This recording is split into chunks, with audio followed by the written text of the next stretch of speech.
Keep it simple and follow your heart. Ito ang isa sa mga linyang makikita sa kanyang social media profile. Isa siyang bata, maganda at puno ng pag-asang international student na bagong graduate sa University of Technology, Sydney.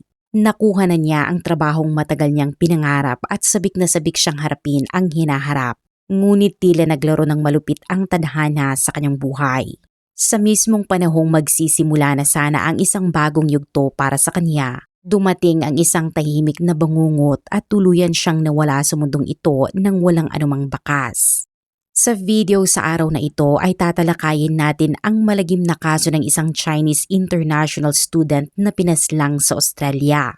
Lubos nitong ginulat ang komunidad ng mga Chinese sa Australia at nagdulot ng matinding kalungkutan sa marami. Sino nga ba ang nasa likod ng pagkitil sa buhay ng masigla at puno ng pangarap na dalagang ito? Upang malaman ang sagot, balikan natin ang taong 2016 at suriin ng mas malalim ang mga detalye ng kasong ito. Napakalaking bansa ng Australia ngunit wala pang 27 milyon ang kabuuang populasyon nito. Dahil dito, matagal nang bukas ang Australia sa mga imigrante at patuloy itong umaagit ng mga tao mula sa iba't ibang panig ng mundo, kabilang ang malaking bilang ng mga international student. Maraming estudyanteng Chinese ang pinipiling mag-aral sa Australia at doon nagsimula ang kwentong tatalakayin natin ngayon. Naganap ang kaso sa New South Wales, ang estado kung saan matatagpuan ang lungsod ng Sydney. Ang pangunahing tauhan sa kasong ito ay si Michelle Leng na nagmula sa Sichuan, China. Dahil sa kanyang kahangahangang academic record, nakapag-aral siya sa University of Technology, Sydney at katatapos lamang niyang magtapos. Ipinanganak si Michelle noong 1991 sa Chengdu, Sichuan at nag-iisang anak siya ng isang mapagmahal na pamilya. Labis siyang minahal at inaruga ng kanyang mga magulang at namuhay silang tatlo ng masaya at maayos. Mayroon siyang palabati at masayahing personalidad kaya naman marami siyang kaibigan at madalas na napapalibutan ng masasayang kasama. Bata pa lamang siya ay mahusay siya sa pag-aaral at isa sa mga paborito ng kanyang mga guro. Pagsapit ng 2008, malapit nang matapos ni Michelle ang kanyang huling taon sa high school at naghahanda siya para sa isa sa pinakamahalagang yugto ng kanyang buhay, ang college entrance examination. Dahil sa kanyang mahusay na marka at matagal na paghahanda, kampante siyang makakayanan niya ang pagsusulit ngunit isang hindi inaasahang trahedya ang biglang dumating. Noong 2008, yumanig ang malakas na lindol sa Sichuan. Maraming pamilya ang nawasak at nagkahiwa-hiwalay dahil sa sakunang ito. Kabilang sa mga nasawi ang ama ni Michelle. Sa kabila ng matinding pagdadalamhati ay pinili niyang magpatuloy. Nag-focus siya sa kanyang pag-aaral, matagumpay na nakapasa sa college entrance exam at natanggap sa prestihiyosong Sichuan University kung saan kumuha siya ng kursong broadcasting at television. Lubos na ipinagmalaki ng kanyang ina ang mga tagumpay ng anak. Matapos mawala ng asawa, si Michelle na lamang ang kanyang naging pag-asa para sa hinaharap. Habang nag-aaral sa university, ipinagpatuloy ni Michelle ang kanyang kasipagan at mahusay na pagganap sa akademiko at kasabay nito, nagsimula rin siyang mangarap na makapag-aral sa ibang bansa. Sa simula ay nag-alinlangan ang kanyang ina sa ideyang ito. Total, silang dalawa na lamang ang natitira sa pamilya at ang pagpunta ni Michelle sa ibang bansa ay nangangahulugang mas madalang silang magkita. Gayunpaman, nanaig pa rin ang kagustuhan niyang suportahan ang pangarap ng kanyang anak. Sa huli, pinili nila ang Australia bilang destinasyon ng pag-aaral ni Michelle. Isa sa mga dahilan ng kanilang desisyon ay ang pagkakaroon ng tiyahin ni Michelle na naninirahan na roon. Para sa maraming pamilyang Chinese, nakapagbibigay ng kapanatagan ang pagkakaroon ng kamag-anak sa ibang bansa, lalo na para sa isang batang babae na magsisimula ng panibagong buhay sa isang lugar na hindi pa niya lubos na kilala. Noong 2011, iniwan ni Michelle ang kanyang ina upang mag-aral sa Australia. Nag-enroll siya sa kursong Hospitality Management sa University of Technology, Sydney at pansamantalang tumira sa bahay ng kanyang tiyahin. Matatagpuan ang bahay sa Campsie, New South Wales, mahigit 6 na milya lamang mula sa sentro ng Sydney. Maraming Chinese supermarket na restaurant sa lugar kaya naging maginhawa ang pang-araw-araw na pamumuhay doon. Madali rin ang pagbiyahe papunta sa paaralan at mga lugar ng trabaho sa Sydney. Bago tayo magpatuloy, mahalagang makilala rin ang pamilya ng kanyang tiyahin. Hindi mag-isang naninirahan si Jiang Fang ang tiyahin ni Michelle. May asawa siyang si Derek Barrett na 2 taon lamang ang tanda kay Michelle at may 2 ng anak mula sa nauna nitong kasal. Katatapos lamang magpakasal ni na Jiang Fang at Derek noong panahong iyon at sa katunayan, dumalo pa si Michelle sa kanilang kasal at tumulong pa sa ilang gastusin para sa seremonya. Dahil dito, 5 tao silang magkakasamang naninirahan sa iisang bahay at maayos naman ang kanilang samahan. Sa kabila ng paninirahan sa isang banyagang bansa, mabilis na nakapag-adjust si Michelle sa buhay sa Australia dahil sa kanyang positibo at palakaibigang personalidad. Madali rin siyang nakabuo ng matitibay na pagkakaibigan at sa mga sumunod na taon, nagpatuloy siya sa mahusay na pag-aaral at nakakuha ng magagandang marka. Madalas din siyang magbahagi ng masasayang sandali sa social media na nagpo-post siya ng mga litrato ng pagkain, pamamasyal at masasayang alaala na nagpapakita kung gaano niya nagugustuhan ang kanyang buhay sa Australia. Mabilis na lumipas ang panahon at pagsapit ng 2015. Nagtapos si Michelle sa University of Technology Sydney at nagplano na magtrabaho muna sa Australia ng ilang taon bago magdesisyon sa susunod niyang hakbang sa buhay. Isang planong matagal na rin nilang napag-usapan ng kanyang ina habang siya ay nag-aaral pa. Upang masuportahan ang kanyang kinabukasan, nagbenta ng isang bahay ang kanyang ina at nangutang pa sa mga kamag-anak upang makabili ng ari-arian noong Abril 2014 sa Campsie na nagkakahalaga ng humigit kumulang 700,000 Australian dollars bagamat paunang bayad pa lamang ang naibibigay noon. Dahil dito, lumipat rin ang tiyahin ni Michelle kasama ang kanyang asawa at 2 anak upang sama-samang manirahan at magtulungan sa iisang bahay. At hindi nagtagal ay nakakuha rin si Michelle ng trabaho bilang assistant ng isang IELTS instructor. Sa puntong iyon, maayos ang takbo ng lahat. May trabaho siya, may malinaw na plano para sa hinaharap at puno siya ng pag-asa sa mga darating na taon. Ngunit noong ika-22 ng Abril 2016, may isang bagay na hindi inaasahang nangyari. Ilang kaibigan ni Michelle ang nagtangkang makipag-ugnayan sa kanya, ngunit hindi nila siya matawagan. Hindi rin siya sumasagot sa mga mensahe, bagay na lubhang kakaiba para sa kanya. Sinubukan din siyang tawagan ng kanyang tiyahin, ngunit wala rin itong naging resulta. Noong mga panahong iyon ay nagtatrabaho ang kanyang tiyahin sa Wollongong, isang lugar na nasa humigit kumulang 25 miles ang layo at nangangailangan ng halos 1 oras na biyahe sa tren. Bagamat medyo nag-aalala na siya, inisip ng tiyahin na baka nagpunta lamang si Michelle kasama ang mga kaibigan sa Blue Mountains upang panoorin ang mga kulay ng taglagas, lalo pat public holiday noon sa Australia. Dahil kilala ring mahina ang signal ng cellphone sa naturang lugar, walang agad na naghinala na may masamang nangyari.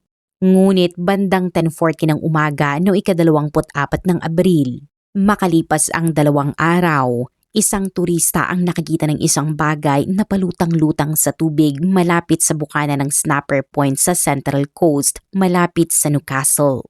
Sa unang tingin ay tila katawan ito ng tao kaya agad siyang tumawag ng pulisya. Pagdating ng mga otoridad sa lugar ay agad nilang iniahon ang bagay mula sa tubig. Doon nila natuklasan ang bangkay ng isang dalaga na nakabalot sa plastic bag. Tinatayang ito ay nasa pagitan ng 20 hanggang 30 taong gulang at may itim na buhok. Sa pagsusuri ng mga investigador, natagpuan nila ang dose-dosenang saksak sa kanyang katawan. Ang mga sugat sa leeg ang pinaniniwala ang naging sanhi ng kanyang pagkamatay. May mga palatandaan din na nakatali ng lubid ang kanyang mga pulso at bokong-bokong bago siya itinapon.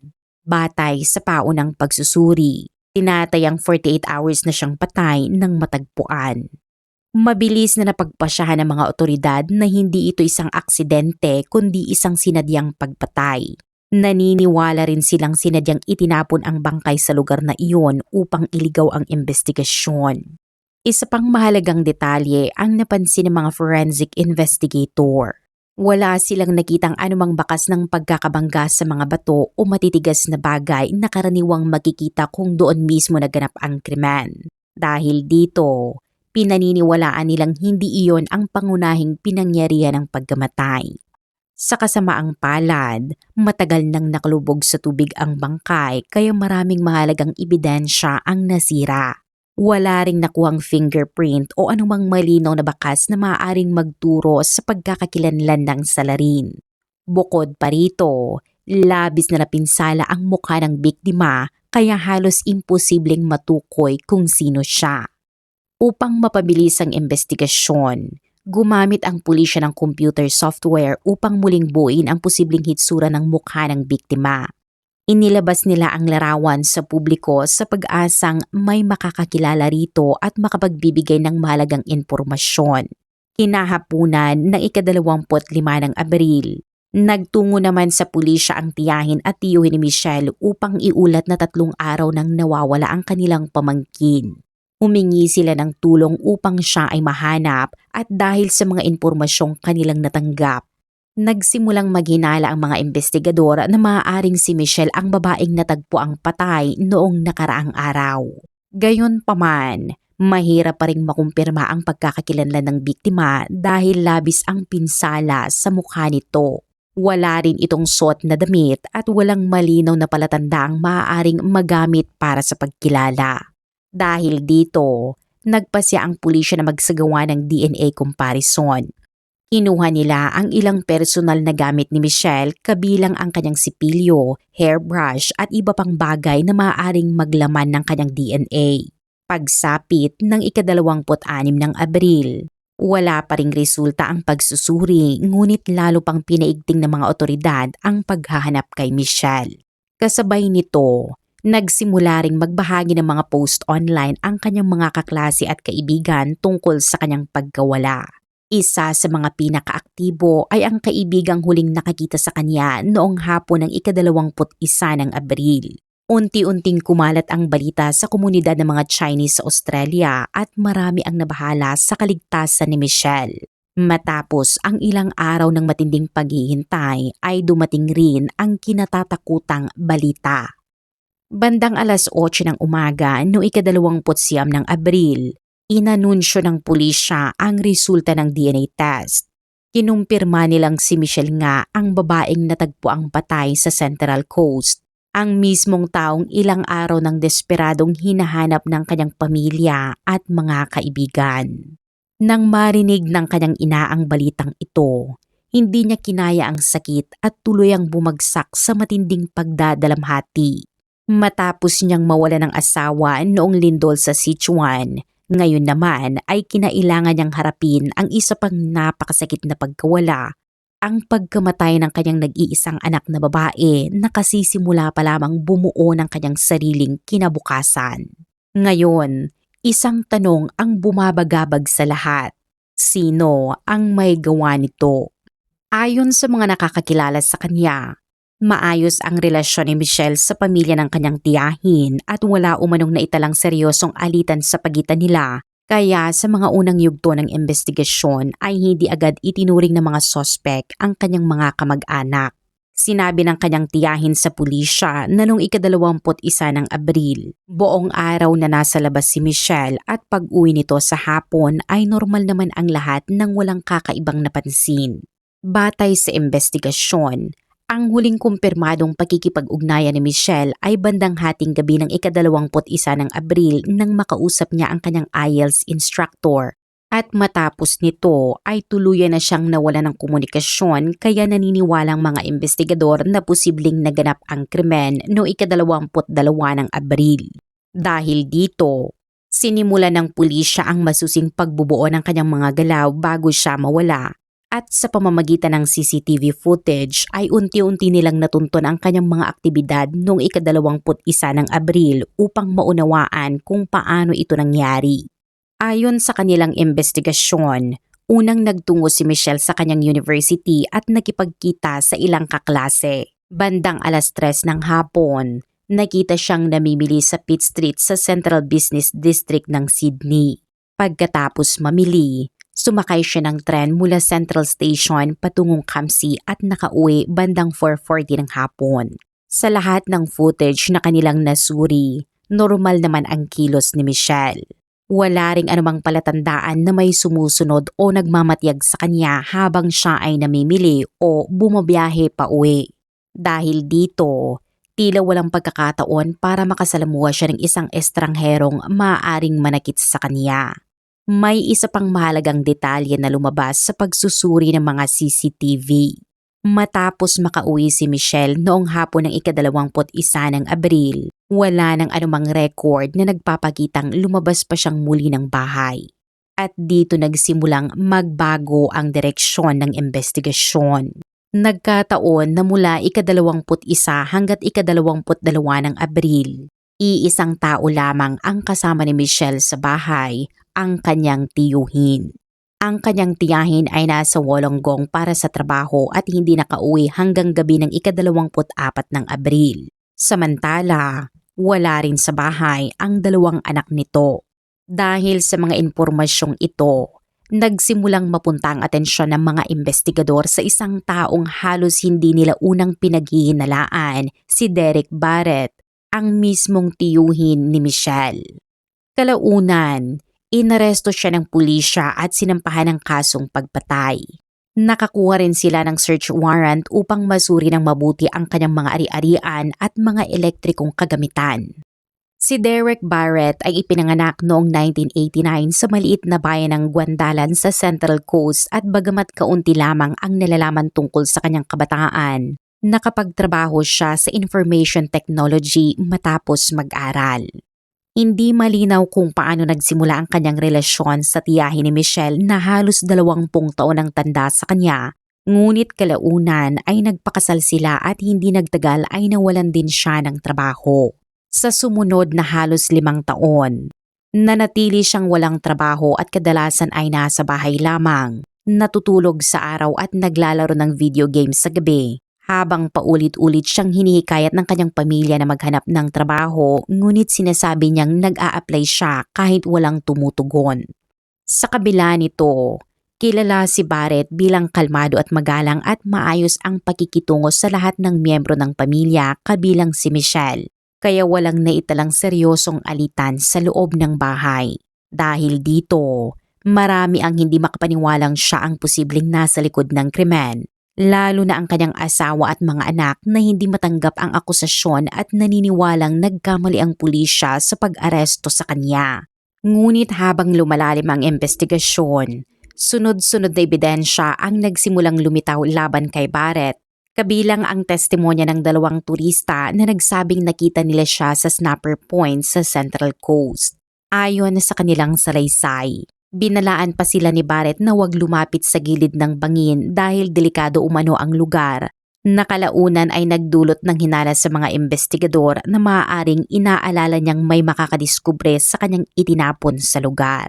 Bukod dito, nakuhanan din siya ng CCTV habang papasok sa National Park malapit sa Snapper Point noong madaling araw ng ika-24 ng Abril. At sa parehong biyahe ay huminto pa siya sa gasolinahan upang bumili ng inumin, kung saan malinaw siyang na-record ng security camera. Sa lahat ng footage, kapansin-pansin na kalmado at normal ang kanyang kilos na lalo pang nagpalakas ng hinala ng mga otoridad. Habang nagpapatuloy ang pagsisiyasat, nakadiskubre rin ang mga otoridad ng mga larawan ni Michelle sa cellphone ni Barrett. Bagamat sinubukan niyang burahin ang mga ito, ay matagumpay na naibalik ng mga forensic technician ang mga file. Natagpuan din ang iba pang mahalagang ebidensya sa kanyang computer. Doon nalaman ng mga investigador na matagal ng lihim na minamanmanan ni Barrett si Michelle nang hindi nito nalalaman. Ayon sa mga natuklasan, nagtago siya ng kamera sa likod ng salamin sa banyo upang lihim na kumuha ng mga video habang ginagamit ni Michelle ang banyo at naliligo. Mas lalo pang ikinagulat ng mga otoridad ang isa pang natuklasan. Hindi lamang si Michelle ang kanyang lihim na nire-record. Maging ang sarili niyang asawa ay kinunan din niya ng palihim gamit ang parehong paraan. Dagdag pa rito, ayon sa mga investigador, pumapasok umano si Barrett sa mga silid tulugan ni Michelle at ng kanyang asawa habang sila ay mahimbing na natutulog at nagsasagawa ng mga hindi angkop na sexual acts sa kanilang mga harapan na kanyang inire-record. Sa kabuuan ng mga ebidensyang ito, lumabas na si Barrett ay isang taong may malalim na sexual deviance at mapanganib na pag-uugali. Sa pagsasama-sama ng mga ebidensyang ito, testimonya ng mga saksi at iba't ibang lead, unti-unting nabuo ng pulisya ang buong takbo ng krimen na kinasasangkutan ni Barrett. Ayon sa kanilang teorya, matagal nang may baluktot na obsesyon si Barrett kay Michelle Leng, ang pamangkin ng kanyang asawa. Ang ipinapakitang pagiging magalang at maayos niyang pakikitungo sa pamilya ay isa lamang palatandaan na fasad o panlabas na anyo. Sa likod nito, hinihintay na niya ang tamang pagkakataon upang maisagawa ang kanyang masamang balak laban kay Michelle. Dumating ang pagkakataong iyon noong 21 ng Abril nang umalis ang kanyang asawa para sa trabaho sa loob ng 3 araw at abala rin sa ibang lugar ang kanyang mga anak. Nang hapong iyon, umuwi si Michelle na masaya at walang kamalay-malay sa panganib na naghihintay sa kanya. Sa gabing iyon, tumawag pa siya sa kanyang tiyahin at sa kanyang IELTS teacher. Matapos ang mga tawag na iyon, si Barrett na umunoy matagal nang naghahanda ng plano ay palihim na pumasok sa kanyang silid. Bagamat lumaban si Michelle, hindi niya kayang tapatan ang pisikal na lakas ni Barrett at kalaunan ay napilitan siyang masupil, itali at dumanas ng matinding pang-aabuso. Noong 22 ng Abril, ipinagpatuloy ni Barrett ang kanyang mga krimeng ginawa, ngunit hindi niya inaasahan na bandang 3:00 ng hapon, bigla ang uuwi ang kanyang asawa at mananatili sa bahay ng humigit kumulang 3 oras. Ikinulong umano ni Barrett ang kanyang sarili sa banyo at pinabayaan ang shower na tuloy-tuloy na umagos upang itago ang kanyang ginagawa. Ilang ulit din siyang mabilis na lumabas patungo sa kusina upang kumuha ng mga gamit bago muling bumalik sa banyo. Kapansin-pansin din ang kanyang labis na kaba, lalo na sa posibilidad na may pumasok sa banyo, partikular ang kanyang anak na babae. Nang humingi ang kanyang anak ng shampoo para sa pagligo, bahagya lamang niyang binuksan ang pinto, iniabot ito at sinabihang gumamit na lamang ng ibang banyo. Sa puntong iyon, naniniwala ang pulisya na maaaring buhay pa si Michelle at nasa loob pa ng banyo. Sa kasamaang palad, walang kamalay-malay ang kanyang asawa na may nangyayaring krimen sa loob mismo ng kanilang tahanan at ayon sa mga investigador, kung sakaling natuklasan niya ito, maaari rin siyang mapasama sa panganib. Sa sumunod na 2 araw, si Barrett at Michelle lamang ang naiwan sa bahay. Sa hindi pa malinaw na dahilan, sinaksak niya si Michelle ng mahigit 40 beses kung saan ang pinakamalubhang sugat ay nasa bahagi ng kanyang leeg. Matapos ang krimen, sinimulan ni Barrett na planuhin kung paano niya itatago ang ebidensya. Pinili niya ang snapper point sa Central Coast, isang lugar na malapit sa bahay ng kanyang mga magulang, na kilala sa matatarik na bangin at malalakas na alon ng dagat na maaaring magtago ng anumang ebidensya. Noong umaga ng 24 ng Abril, binalot niya ang katawan ni Michelle sa plastic bag. Inilagay ito sa trunk ng kanyang sasakyan at bumiyahe ng humigit kumulang 62 miles o 100 kilometers papuntang Snapper Point. Sa biyahe, huminto pa siya sa isang gasolinahan upang magpakarga at bumili ng inumin at nakuhanan siya ng CCTV na tila kalmado at walang anumang senyales ng kaba. Matapos itapon ang bangkay, dumaan pa siya sa bahay ng kanyang mga magulang na 5 milya lamang ang layo mula sa Snapper Point. Ayon sa mga investigador, maaaring ito ay pagtatangka niyang bumuo ng alibay sakaling matunton ang kanyang mga galaw. Kinagabihan, sinundo pa niya ang kanyang asawa at nagkunwaring normal ang lahat na para bang walang nangyari. Binanggit pa niya na hindi pa umuuwi si Michelle. Noong 25 ng Abril, matapos ang kahilingan ng tiyahin ni Michelle, Nagtungo ang mag-asawa sa presinto upang i-report ang kanyang pagkawala. Sa puntong ito, malinaw na sa mga investigador ang direksyon ng kaso at sa kanilang pagsusuri ay lohikal ang konklusyon na lahat ng ebidensya ay tumuturo kay Barrett bilang salarin. Sa kabila nito, patuloy pa rin niyang itinanggi ang mga akusasyon.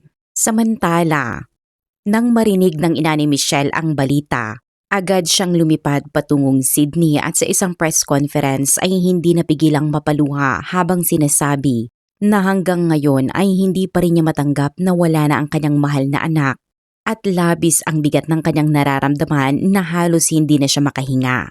Dagdag pa niya, mas lalo siyang nabigla nang malaman na si Barrett ang itinuturong salarin dahil ayon sa kanya, napakabuti ng relasyon nila ng kanyang kapatid kaya hindi niya kailanman papayagan na mapunta si Michelle sa ganoong sitwasyon kung may alam siyang masama at naniniwala siyang nalinlang lamang ang lahat sa maayos ngunit mapanlinlang na anyo ni Barrett. Samantala, ang tiyahin ni Michelle ay nakaranas ng matinding guilt at pagsisisi.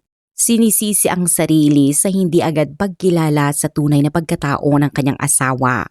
Noong ika-4 ng Mayo 2016, nagsimula ang paglilitis sa kasong pagpatay kay Michelle kung saan dumalo sa korte ang kanyang ina, mga kamag-anak at mga kaibigan. Ngunit sa araw na iyon ay hindi humarap si Barrett at sa pamamagitan ng kanyang abogado ay iginiit na nananatili siyang inosente at plano pa umanong maghain ng aplikasyon para sa bail. Noong ika-29 ng Hunyo, muling dinala ang kaso sa lokal na korte. Bukod sa kasong murder, nahaharap si Barrett sa 27 kaso kabilang ang unlawful imprisonment, sexual assault at pagre-record ng pribadong bahagi ng ibang tao ng walang pahintulot. Ipinaalam sa ina ni Michelle na preliminary hearing lamang ito ngunit kahit hindi pa siya ganap na magaling, muli siyang bumiyahe mula Chengdu patungong Sydney at iginiit na handa niyang isakripisyo ang lahat kahit ang kanilang tanging bahay maipatupad lamang ang hustisya. Naantala ang pagdinig hanggang ika-10 ng Agosto at muling na-postpone. Sa panahong ito, sinubukan ni Barrett na umiwas sa pananagutan sa pamamagitan ng pagpapanggap na may sakit sa pag-iisip.